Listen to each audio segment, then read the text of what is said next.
খাবারের শুরুতে যদি বিসমিল্লাহ বলতে ভুলে যাই, অতঃপর খাবারের মাঝখানে যদি স্মরণ হয়, তখন কি বিসমিল্লাহ পড়বো নাকি অন্য কোনো দোয়া পড়তে হয়? উত্তর হচ্ছে, খাবারের শুরুতে যে আমরা বিসমিল্লাহ বলে থাকি, এই বিসমিল্লাহ বলা হইতেছে সুন্নত।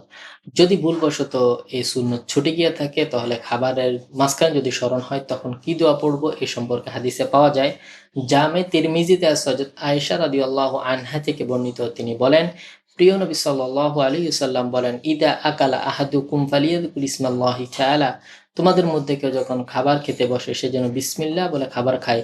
ফাইন নাসিয়া ইয়াযকুর ইসমাল্লাহি তাআলা ফি আউয়ালিহি, অতঃপর যদি খাবারের শুরুতে বিসমিল্লাহ বলতে ভুলে গিয়ে থাকে, ফালিয়াকুল, তাহলে সে যেন বলে বিসমিল্লাহি আউয়ালাহু ওয়া আখিরাহু, খাবারের শুরু এবং শেষে আল্লাহর নাম।